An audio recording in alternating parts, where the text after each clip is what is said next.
Welcome to a short tutorial on shortening files or path names so that you can easily copy or move them from your local hard drive, U-Drive, up to OneDrive for Business. Let's get started.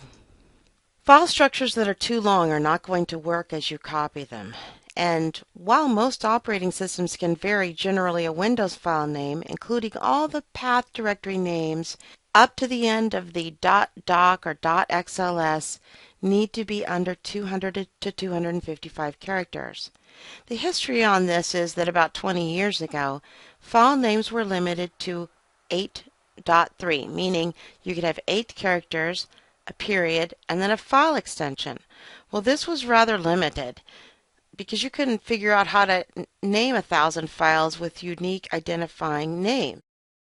So with the evolution of the Windows operating system and the Mac operating system, the file names were extended to be about 250 to 255 characters. And there are still some limits to this, but both operating systems now support what's called long file names. When you go to drag your files from your local hard drive or from your U-Drive to OneDrive for Business, if the file structure is really long, from the beginning of the hard drive name, U-Drive, C drive, all the way to the last character of the file name, if it's too long, you might see something like this.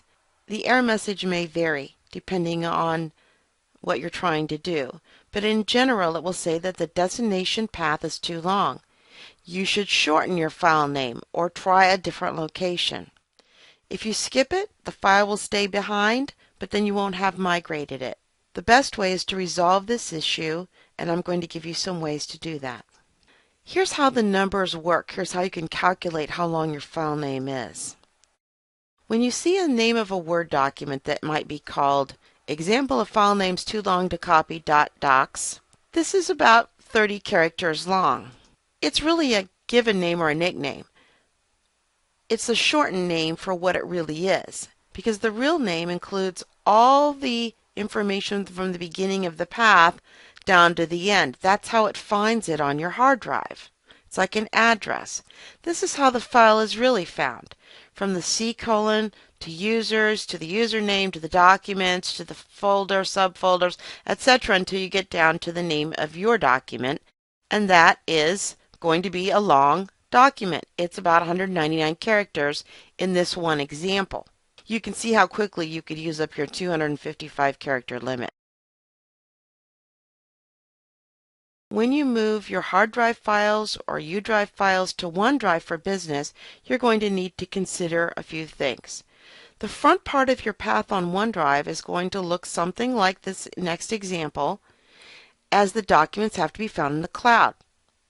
Your documents, as well as a trillion other documents, need to have a large front end that separates them from everyone else. So it starts with the domain name of Lake Washington School District, to a personal file, to your user ID, then to your documents folder. All of that front part is like the street name. And now we need to find your documents at the end. So then when you copy folders over, they're going to append to that original long name. So for instance, in the prior example, taking that whole folder over, we would have our larger cloud address and then the address of the file we were copying. And you can see it's just really too long. You have three options. You can rename your files to be shorter by taking out a couple characters, and that works if you only have 3 or 4, 10 files to do that with. But it can be unruly if you have dozens or hundreds of files that are too long. You can zip all your files with a utility, a zip utility. The help desk can help you do that.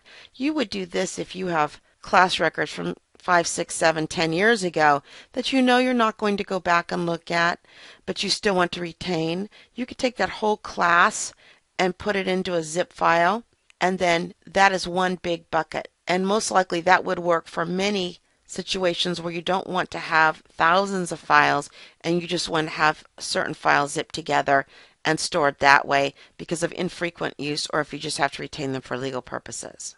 Probably the best solution is number 3. You can move the files from the end of your file structure that are really long in bulk closer to the top.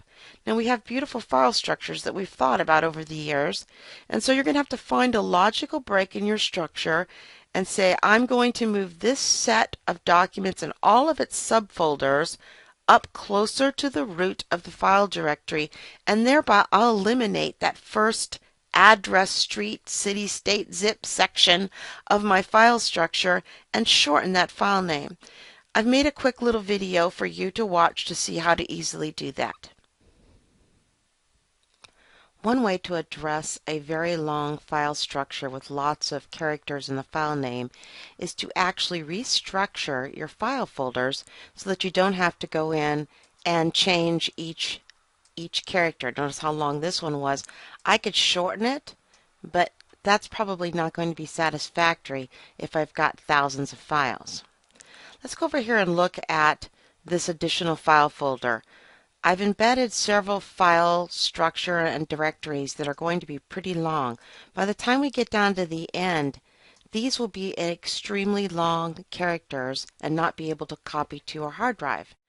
The easiest way to do this is to come up to a logical break in your organization and simply click on the whole directory, hold it, and then drag it up a level so that now it shows as a subdirectory of a higher file structure. This allows us to still keep all our files, but now the actual name of the files is shorter. That's probably the easiest way for most of us to get over the long file name error that we see in copying. A final note, there are some characters that aren't compatible with OneDrive for Business and the SharePoint that it resides on. If you try to move a folder or a file that has any of these special characters at the bottom of the screen, you'll get this error in the middle or something similar to it, and it'll say that they're invalid characters. You'll need to resolve those, and at that point you will need to take those characters out with a cursor so that it will work. Additionally, any file name that begins with a tilde is not supported.